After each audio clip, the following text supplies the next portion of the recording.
Prophet of اسلام کو اپنا message پہنچانا تھا، اس کے لیے آپ کو آڈینس چاہیے تھا، اور آڈینس ملتا تھا کعبہ کے کورٹ یارڈ میں، اور تو کوئی آڈینس ملتا نہیں تھا. اور کہیں آپ جاتے ادھر ادھر تو کون ملتا آپ کو؟ یہاں تو کعبہ جو ہزاروں سال سے چلا آ رہا تھا، اور وہاں سارے بت رکھے ہوئے تھے ان کے، اس وجہ سے لوگ آتے تھے، آفرنگ پیش کرتے تھے، وہاں پر اپنا عبادتیں کرتے تھے. تو 360 بتوں کا پریزنس تھا، اس کی وجہ سے ایسا ہوا کہ کعبہ جو ہے وہ اسمبلی ہال بن گیا. وہاں آپ کو آڈینس ملنے لگا.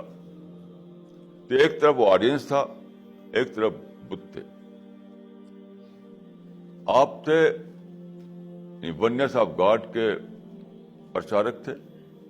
آپ کو جو مشن تھا وہ یہ کہ ایک خدا کو مانا جائے، ایک خدا کی پرستش کی جائے، ایک خدا کی عبادت کی جائے. یہ تھا آپ کا.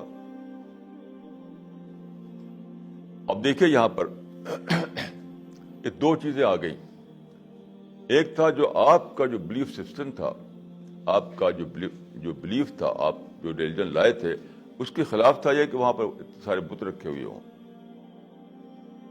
لیکن دوسرا پہلو کیا تھا کہ اتنا اچھا آڈینس مل رہا تھا، سارے دیش کے لوگ وہاں آتے تھے، فری میں ملتا تھا. لاکھوں روپے خرچ کرتے تب بھی اتنا اچھا آڈینس اکٹھا نہیں ہو سکتا تھا. ہم لوگ کوئی جلسہ کرتے ہیں تو کتنا خرچ کرنا پڑتا ہے. کیا آپ ایسا جلسہ کریں جس میں کہ لوگ 1,00,000 آدمی آئیں تو کتنا خرچہ کرنا پڑے گا؟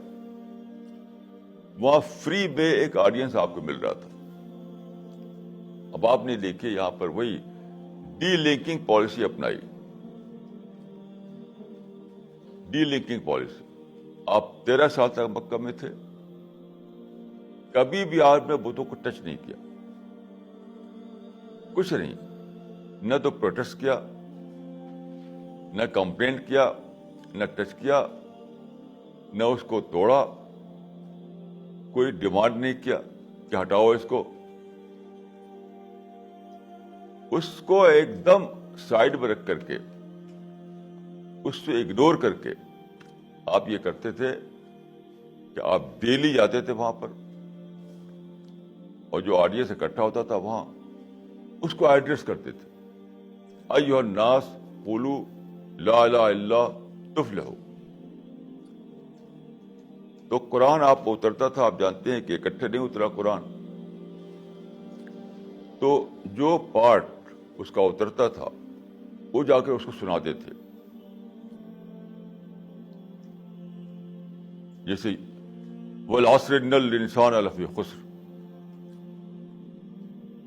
یعنی history is a witness that man is in loss. یہ چیپٹر اترا مکہ میں، وہاں جا کے سنایا آپ نے والعصر ان الانسان لفی خسر. History is a witness that man is in loss. اب سب لوگ چوکنے ہو گئے کہ کیا بات کر رہا ہے یہ آدمی، کیوں ہم لاس میں ہیں، کیوں ہم نقصان میں ہیں. اس سے کیا ہوا؟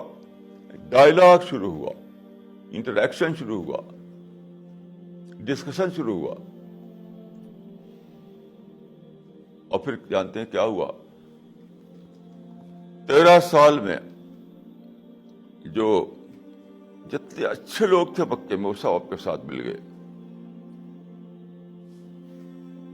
جتنے اچھے لوگ تھے، مطلب جو انٹیلیجنٹ تھے، جو اسپریچول اسپریچولیٹی تھی، جو پیس لور تھے، جو جسٹس کو چاہتے تھے، جو سچائی کے سیکر تھے، وہ سب آپ کے ساتھ آ گئے.